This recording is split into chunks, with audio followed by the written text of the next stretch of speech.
Hey everyone, welcome back to the channel. I'm Dawn Geralds, broker and owner of Zenith Land Real Estate.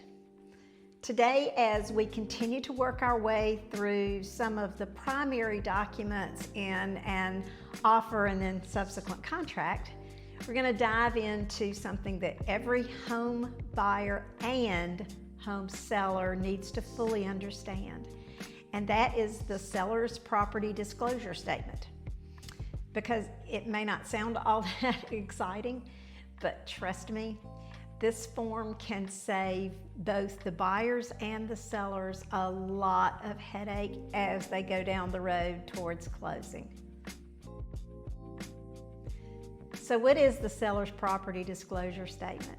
Well, it is basically the seller's chance to tell you, the buyer, everything they know about the home's condition.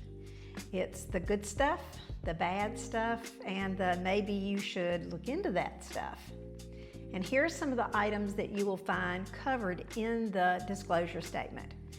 The age and condition of the roof, the HVAC, how the plumbing and the electrical systems are doing. Is there any water damage? Is there a presence of termites? Are there any foundation issues? Has there been renovations or any major repairs? Is it on public or private utilities? Is there an HOA, and what are the rules of that HOA? And this is super helpful for buyers because it gives you, the buyers, a heads up before you move forward with your inspections during your due diligence and then closing. But here's the thing, it's based only on what the seller knows. They are not required to go digging or get their own inspection in order to complete this. So it's not really a guarantee, and that's why your home inspection is still very much a must. When you're doing your home tours, there are some things that you won't be able to see. Things behind the wall, for example, the systems behind the wall, plumbing and electrical. And sometimes issues with those are present, and those are known as latent defects.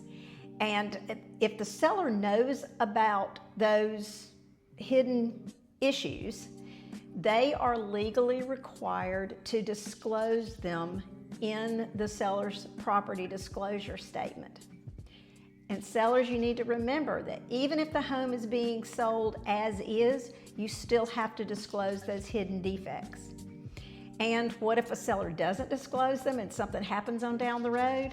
It could open the door for legal action between the buyer and the seller. So buyers, if you have any suspicions or if the statement seems vague, ask questions, dig deeper, because that's what your due diligence period is for. Because at the end of the day, the seller's property disclosure form is a great tool for buyers in particular, but it's just one piece of the home buying puzzle. And so you've got to pair that with a solid inspection. You've got to use it as a way to ask smart questions so that you feel confident moving forward to closing. If you found this video helpful, please give it a like and also subscribe so you can get more real estate tips. And it doesn't matter if you're buying your first home or your forever home. You may find something that's useful to you. Don't forget to drop any questions that you have in the comments. I am happy to help. See you next time.